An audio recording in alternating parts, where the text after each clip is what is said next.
Parce que là, le thème, c'est la rencontre qui a changé ta vie. Mais je pense que ce que les gens ont surtout envie de savoir, c'est est-ce que je t'ai changé toi?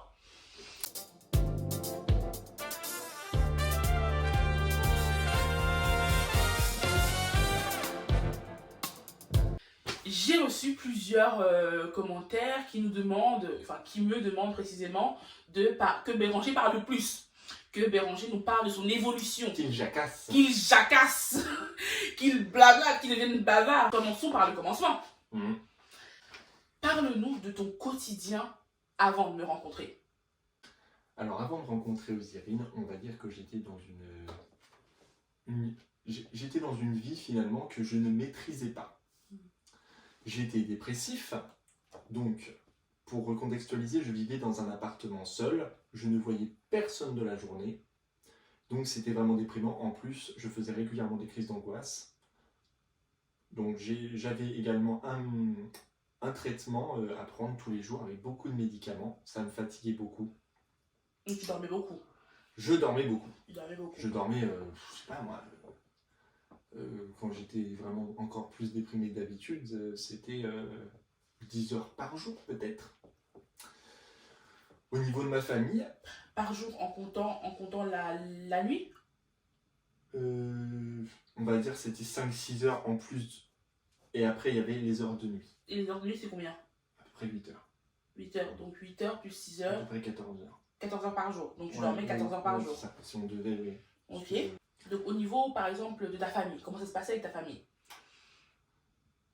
Alors au niveau de ma famille, j'avais vraiment l'impression d'être incompris. Ça faisait plusieurs années que j'essayais de pointer du doigt un problème.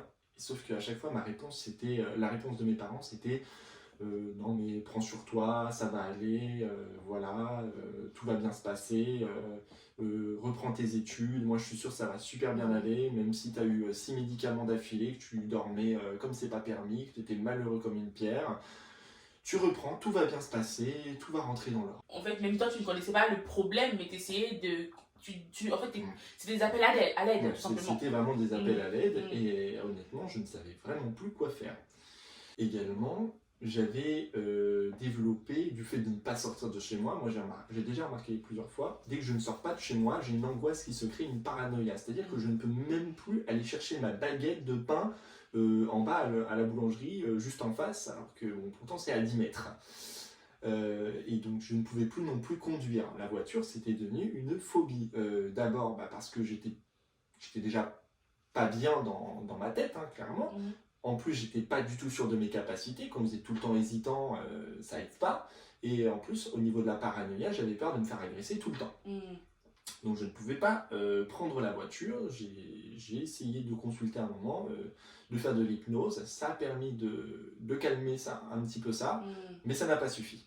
Donc c'est un peu une phobie sociale. Une phobie, oui. Une phobie sociale. Ouais. Et au niveau des amis, enfin voilà, pourquoi tu sortais pas beaucoup? Et au niveau des amis, on va dire que les amis se sont un petit peu tous éclipsés au moment où je suis rentré des études de Paris.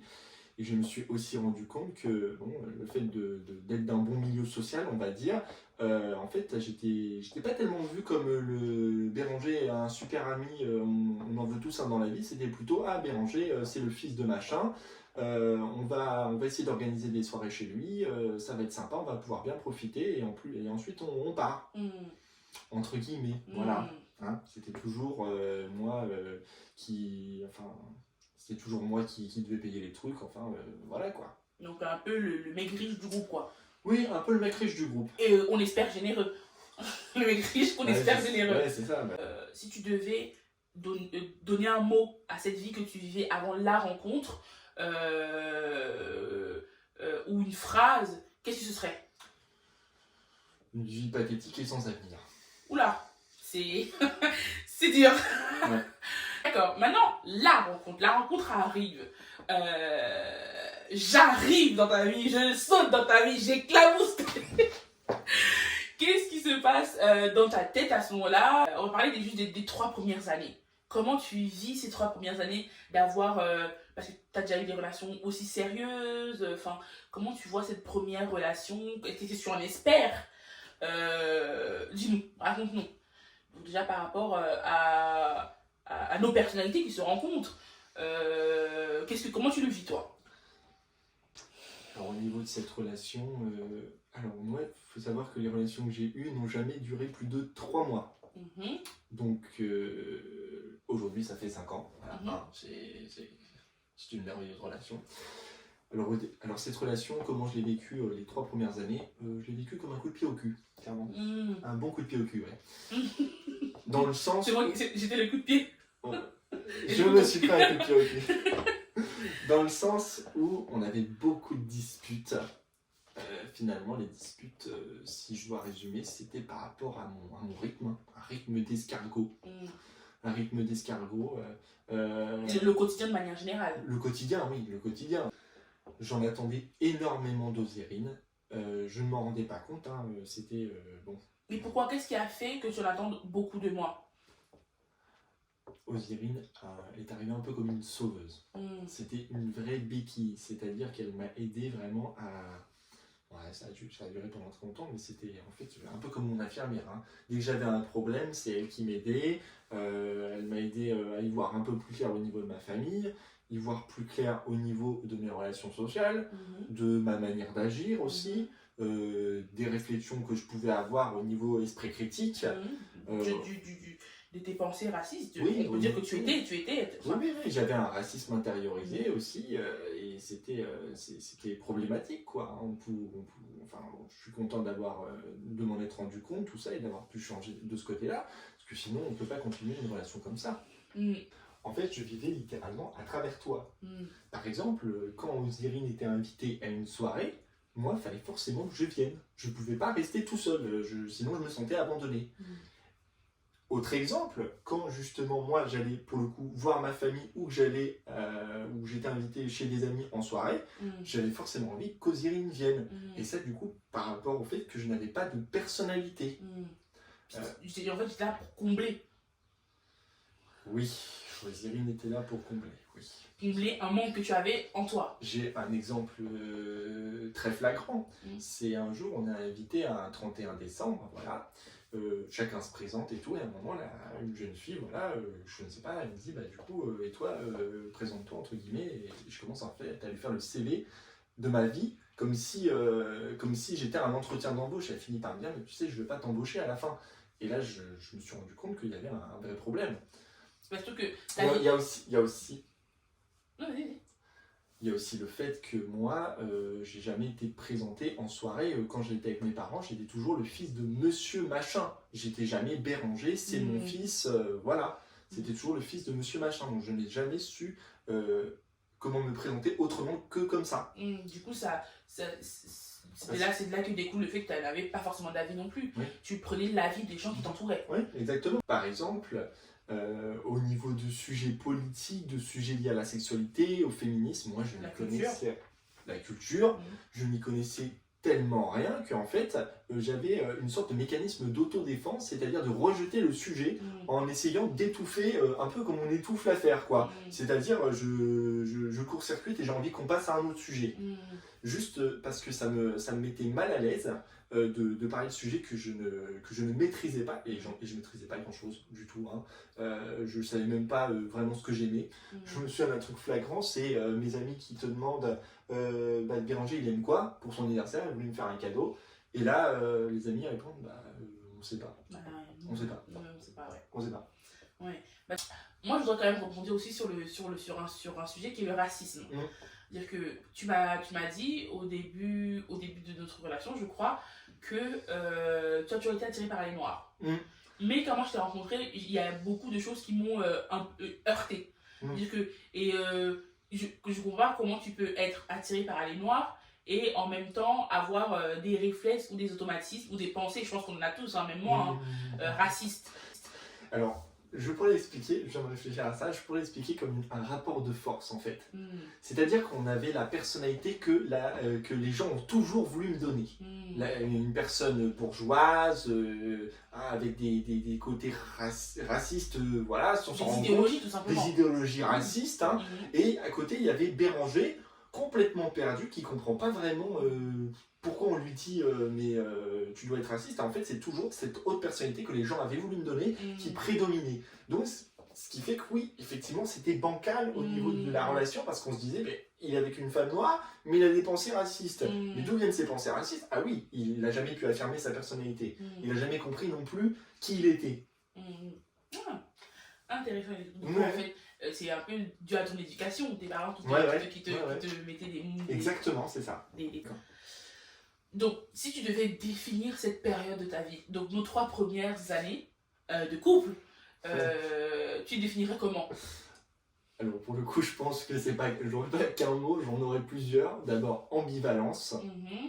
J'aurais également, je dirais, recherche de soi, une dissociation de personnalité, enfin une sorte de schizophrénie pour le coup. D'accord, donc vraiment perdu. Nos 3 premières années, c'était une cata. C'était une cata. Et n'oublions pas qu'en plus, à un moment, j'ai été diagnostiqué comme schizo-affectif. Schizo-affectif, il y a quand même schizo. Schizo, c'est tout le rapport à la personnalité. Et donc l'affectif, donc les relations ça, amoureuses. c'est ça. En fait, on était dedans. Et je pourrais mettre ma main à couper, je crois que schizo-affectif, c'est en fait, tu changes ta personnalité par rapport aux relations sociales que tu as autour de toi. Oui, mais ça s'explique en fait. inhiber ta vraie personnalité. Ça s'explique par rapport au fait que tu essayais, enfin, j'étais ton sauveur et tu essayais de me ressembler, donc de vivre à travers moi, donc c'est ça. Donc oui, c'est plutôt bien défini. Donc j'ai essayé de prendre du poids, du coup. Et ça n'a pas marché, évidemment. C'est moi qui en ai pris. Ça marche toujours pas. Non, du tout. Donc maintenant, nous sommes aujourd'hui. Maintenant. Donc, qu'est-ce qui a changé entre la première partie, la deuxième partie, avant notre rencontre, pendant la rencontre et maintenant? Dis-moi un peu, qu'est-ce qui a changé? Alors, ce qui a changé, ça a d'abord été le fait que j'ai pu être diagnostiqué. Je pense que c'est le point de départ. J'ai pu être diagnostiqué en tant que personne autiste. Alors déjà, à ce moment-là, il y a un nombre pas mal de choses qui sont tombées, un peu comme un mur qui est tombé. Un mur entre la personnalité qu'on me donnait et ma vraie personnalité. Bon, après, il y a beaucoup de travail là-dessus, mais je pense qu'il y a un mur qui est tombé. Donc maintenant, avec ce diagnostic, tu as pris en considération certaines spécificités que tu as, dû à ton autisme, que tu dois travailler. Il y a eu une libération, en fait. Une vraie libération. J'étais toujours à me dire, oui, Béranger, t'es pas un homme parce que ceci, parce que cela... oui, t'as pas fait de grandes études, machin, tu vas finir smicard. Donc plein d'idéologies un peu faussées. Tu es une honte. Ouais, non mais ça allait vraiment loin pour le coup. Et ça m'a permis de... C'était vraiment de la dévalorisation totale. Ah non, mais tout le temps. Et ça m'a permis de comprendre. Je me suis toujours dit, mais comment les personnes... Ça c'est un petit aparté, mais comment les personnes qui sont parties de rien font pour réussir? Je comprends un petit peu mieux déjà. Elles prennent en conscience leur personnalité, leur capacité. Et elles font avec tout ça, un peu comme une recette de cuisine finalement improvisée. Oui. Et au niveau de tes relations sociales, tes relations avec les autres, comment ça se... Alors au niveau de mes relations sociales, ça a pas mal changé aussi, parce que c'est-à-dire que quand les personnes ne sont pas d'accord avec moi sur un truc, en fait j'arrête d'essayer d'être d'accord avec elles. C'est-à-dire que je leur dis, ok d'accord, développe ton point de vue, écoute, moi je suis pas d'accord avec toi pour tel point, et après, si les personnes sont trop extrêmes, en fait, je me casse pas la tête, en fait. Je ne vais pas rappeler une personne avec qui je vois qu'il y a trop d'ambivalence, qui est dans les extrêmes ou ce genre de choses. Donc tu prends en considération juste... Je me prends moi en considération. Moi. Ah, moi, ok. Je me prends moi en compte. C'est ça. Je prends en considération mon être, en fait. C'est ça, donc les personnes qui te considèrent, c'est ça. qui t'apprécient pour ce que tu es, et tu ne relationnes qu'avec elles. C'est ça. Et professionnellement parlant, parce que du coup au début, donc avant la rencontre, c'est plutôt compliqué, donc travailler dans l'entreprise familiale, jamais vu à l'extérieur. Donc qu'est-ce qui a changé maintenant, aujourd'hui, professionnellement parlant, qu'est-ce qui se passe? Alors déjà le fait de ne pas avoir mes parents derrière et de savoir que je ne peux compter que sur moi-même, ça a permis de débloquer pas mal de choses, en plus de la personnalité que je développe en parallèle. Ah oui, parce que tu as dit que tu ne te cassais plus la tête au niveau de tes relations.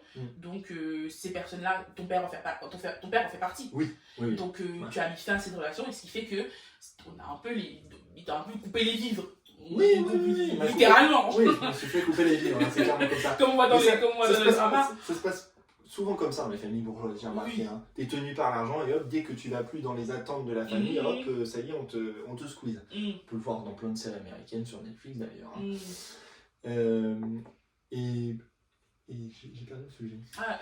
Donc on disait professionnellement parlant, donc aujourd'hui tu as trouvé un boulot, tout Ouais. ça se passe bien. Ouais. Professionnellement parlant, j'ai jamais été amené avant à devoir trouver du travail par moi-même. Donc finalement, j'en venais à me dire, mais est-ce que je suis légitime de travailler ou d'avoir un travail par moi-même? On finit par se poser ce genre de questions. Et j'ai été obligé de trouver par moi-même. Le premier travail ne m'allait pas. Ensuite, on va dire, je me suis forcé à, à me présenter, tout ça. Bon, j'ai eu un petit peu d'aide hein, quand même, mais ça m'a permis de faire mon premier entretien d'embauche. C'était en mai.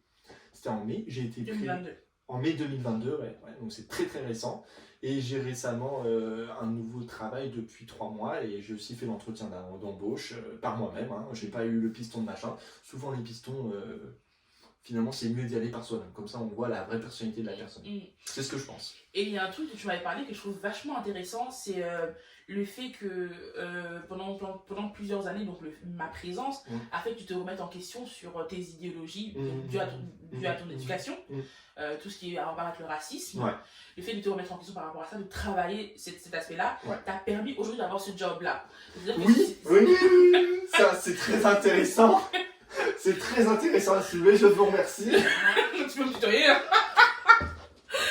C'est très intéressant parce que si je n'avais pas résolu 80% de mes problèmes que j'avais, alors je ne pourrais. Parce qu'aujourd'hui, il faut savoir, je travaille dans le social. Je suis veilleur de nuit, voilà, et je m'occupe des jeunes. Donc, pour que tout se passe bien, je vais les chercher 6 fois à leur travail, je les ramène, enfin voilà. C'est des tâches comme ça, hein, au niveau de mon travail. Et c'est des tâches que tu avais un problème au niveau de la conduite. Oui, au niveau de la conduite. Donc, conduire à rond, c'était impossible. Impossible. Tu avais des a priori racistes au niveau des personnes. Et là, du coup, c'est pas compliqué. Mes chefs donc, sont du continent africain. Tous les jeunes dont je m'occupe sont du continent africain ou sont originaires d'Afghanistan, d'Irak. Donc, c'est vrai qu'avec tous mes préjugés racistes, ça aurait été un petit peu compliqué. Un petit peu, effectivement. Un petit peu. Ah bah, j'aurais pas pu en fait. Et si j'avais été également assimilé toujours à mon père, je n'aurais pas non plus pu trouver ce travail. Parce que... ta famille ne fréquente pas ce genre de personnes. Oui, c'est ça. Tu serais même pas allé dans cette direction-là. Mais non.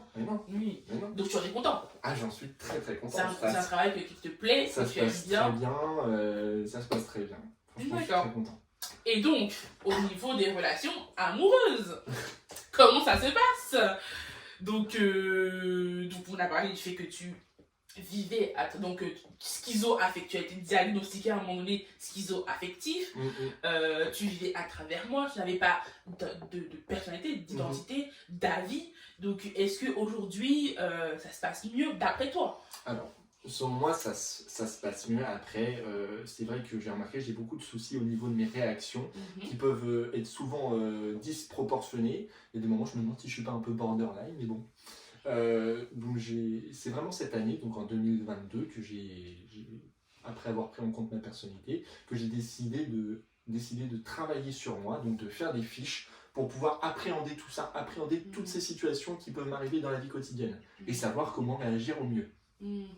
Donc du coup, au niveau, là, on est dans une relation amoureuse. Ouais, on ne sait pas trop comment la définir, mais on sait... Une relation amoureuse. Ah oui, on n'est pas en couple, on l'avait dit, oui, c'est une ça. relation amoureuse. Au niveau jalousie, c'était le gros point négatif de notre relation. Hein.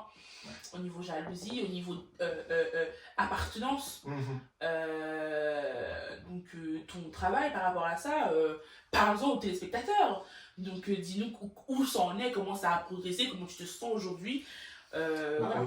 Alors j'ai essayé vraiment d'avoir des règles d'or hein, pour le coup, pour éviter cette jalousie. Alors ça m'arrive aussi de regarder des petites vidéos parce que bon voilà, si par exemple elle va voir quelqu'un ou quoi, moi il y a forcément ça qui va ressortir un peu de moi, mais c'est maîtrisé aujourd'hui. Et il y a beaucoup de calme, de sagesse, j'ai envie de dire, à ce niveau-là. C'est pas juste, voilà, je me concentre, et on en avait beaucoup parlé, donc je me concentre sur ma relation, voilà, je m'occupe pas du reste, hein. Je fais au mieux, je fais du mieux que je peux. Je n'attends rien des autres, voilà. Même de Ozyrine, j'essaie de ne rien attendre d'elle, voilà. Et également, je ne donne pas le bâton pour me faire battre. Voilà. Donc tu dirais que c'est une relation, une relation saine. Saine, ouais. Ouais. Saine, ouais. Ça fait plaisir. Ouais, je suis content. Ouais. Ça fait plaisir. Je crois qu'on est à la fin de la vidéo. Ouais. Dernière question. Une question qui nous vient de Audrey G du 84. On Pas va du tout. répondre tout de suite. Non. Aux personnes qui te diraient que je te manipule, que je te mets plein d'idées dans la tête, c'est moi qui me donne le polyamour, le libertinage, que c'est pas du tout ton style, que t'as pas la tête pour, Béranger vraiment très candide, que je t'écrase aussi par ma personnalité extravertie, voilà, qu'est-ce que tu leur dirais? Parce que là le thème c'est la rencontre qui a changé ta vie, mais je pense que ce que les gens ont surtout envie de savoir, c'est est-ce que je t'ai changé toi? Alors pour répondre à cette question, je dirais que tu ne m'as pas changé moi. En fait, j'avais une personnalité qui était, on va dire, presque enterrée, hein, au fond, bien au fond de moi. D'ailleurs, je pensais jamais qu'on pourrait la déterrer.